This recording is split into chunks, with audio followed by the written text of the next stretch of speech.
फरीदा रोटी तेरी काठ दी जो लावे तेरी भुख, जिन्ना खादियाँ चोपड़ियाँ बस वो उठाणगे दुख। अस्सलाम वालेकुम सजनों, बेलियो मित्रों, की हाल चाल है। मैं थोड़ा दोस्त मोहम्मद रखी सर, तुम वेंदे पे अपना चैनल पंजाबी वसेब। तो अज मैं पाकपतन शरीफ बाबा फरीद गंज शक्कर रहमतुल्लाह अलैह दरगाह ते हाँ। अज का विलॉग इतों तो आप शुरू कर रहे हैं। जी जगह पर मैं खलोता हाँ, ये जनाब मुसाफिर खाना है, ताकि जितों दूर दराज तो जोड़े लोग आते हैं वो फिर आराम करना चाहें तो वह इस जगह पर आके कर सकते हैं। ये गेट तो बिल्कुल ही जो नज़दीक है। तो बाकी के नज़ारे में थोड़े ना शेयर करना, तुम वीडियो में स्किप नहीं करना, वीडियो में एंड तक कर देना। यह जी पाकपतन शरीफ का यानी कि दरबार का बाज़ार है। उन्होंने वड्डे वड्डे गेट नस्ब किए ने, क्योंकि मेला लगा हुआ है, उर्स मुबारक है। यह जरा तुम वेख रहे हो, ये बाज़ार है हज़रत बाबा फरीद गंज शक्कर। सुबह सुबह का वक्त है। तो जनाब आज तारीख है 22/7/2023, मतलब 22 जुलाई 2023। है बाबा फरीद का बाजार है। यो जे नमूने की वजह तो औलियाए कराम के नाम ते अरफ आंदा है। ये कोई औलियाए कराम की तलीमात तो नहीं ना जेड़ा एक काम कीते खड़ोते हैं।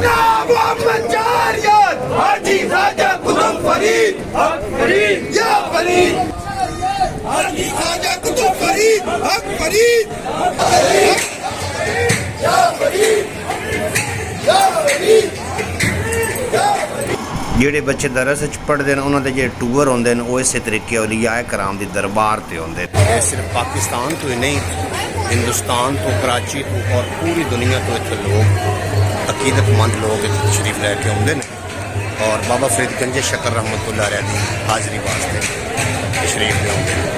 पहली मुहर्रम तो लग के 10 मुहर्रम तक मेला होंदा है। तो 7 मुहर्रम नूं जनाब बेश्ती का दरवाज़ा खुलता है, लोग सादत हासिल करते हैं।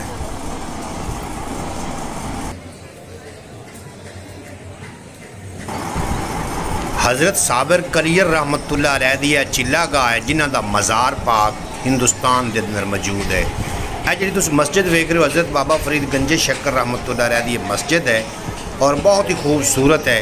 यदि सामने वाली दीवार वेखो कितनी खूबसूरत बनाई गई है, और जिस कारीगर ने बनाई अल्लाह करीम उन्होंने सदा सलामत रखे।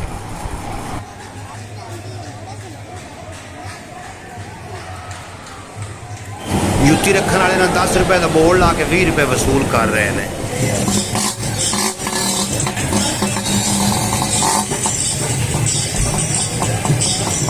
यह रस्ता जी चंद पीर तो आ रहा है, तो यह बाबा फरीद का मेन बाजार है जरा तुम वेख रहे हो।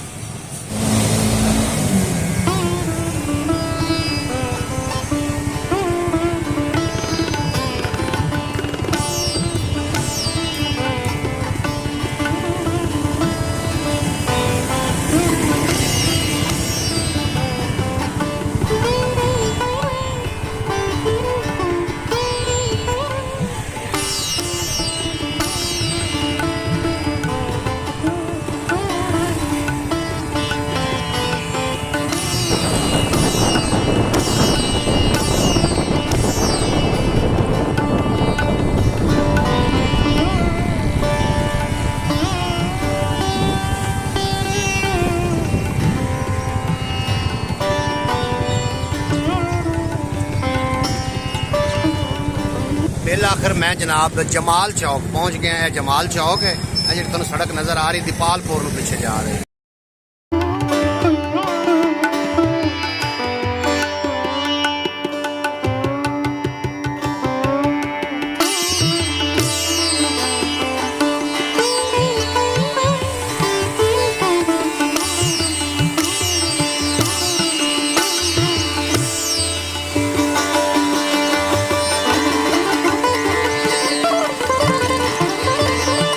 जी मैं पाकपतन शरीफ तो वापस चावट तो जनाब मलका हांस, जिथे कि हज़रत बाबा वारिस शाह साहब सरकार उन्होंने उत्थे मस्जिद है, जिथे बैठ के वो हीर वारिस शाह लिखते रहे हैं।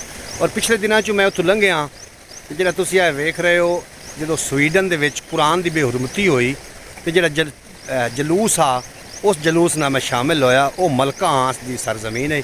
जी तुम नहर नज़र आ रही है, ये नहर व्यू होटल तो निकल रही है। तो ये जनाब ਅੱਗੇ ਕੰਬੀਰ ਵਾਲੀ ਸਾਈਡ ਤੇ ਇਹ ਨਹਿਰ ਜਾ ਰਹੀ ਹੈ। ਮੇਰਾ ਜਿਹੜਾ ਰਸਤਾ ਹੁੰਦਾ ਜਾਣ ਦਾ ਪਾਕਪਤਰ ਸ਼ਰੀਫ ਇਹ ਵਕੀਲਾਂ ਵਾਲੇ ਦੇ ਨਾਲੋਂ ਬਿਲਕੁਲ 98 ਲੱਕਾਂ ਵਾਲੇ ਪੁਲ ਤੋਂ ਮੈਂ ਆ ਕੇ ਤੇ ਜਿਹੜੀ ਯੂਨੀਵਰਸਿਟੀ ਉਸ ਰਸਤੇ ਤੋਂ ਮੈਂ ਆਉਣਾ ਹੁੰਦਾ।